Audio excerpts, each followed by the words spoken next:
It started, as many things do, with a woman, Lulu Chance Bartow. Just a year before, she had her portrait taken at Havercamp's photographic studio at 538 Market Street in Chester, Pennsylvania. She insisted that they have their portrait taken on their wedding day. My great-grandfather, Howard Shoemaker, reluctantly agreed.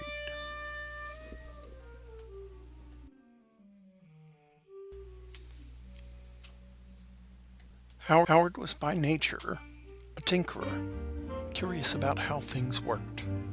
He talked to the photographer about the camera, the development process, everything.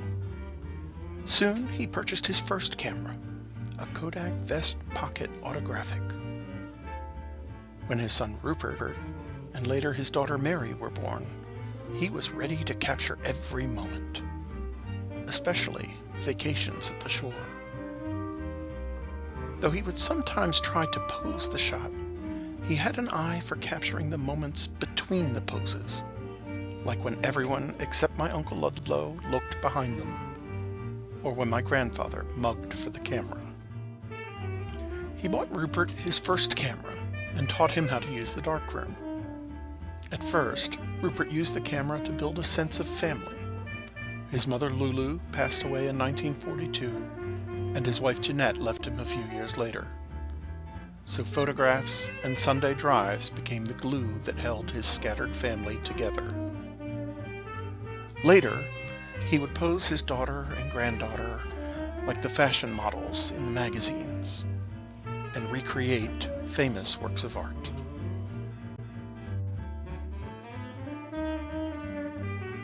Rupert taught his own sons, my father Howard, Ronald, Gary, and his daughter Esther, how to take and develop photographs.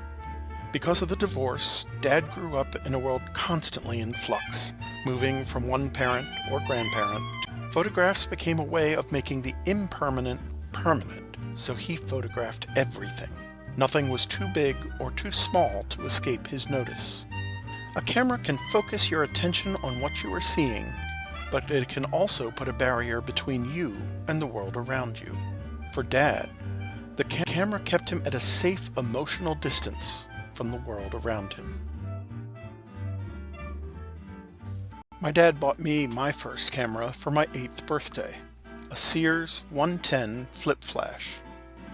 I became quite adept at cutting off heads. Things got better in college when Dad bought me my first SLR, a Canon Rebel X.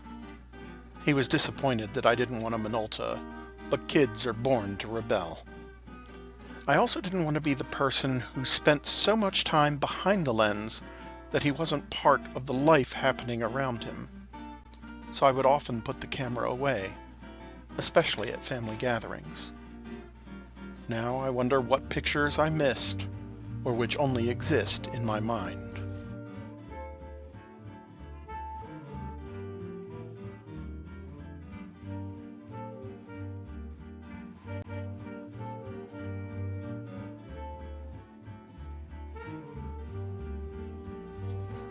Now they are gone.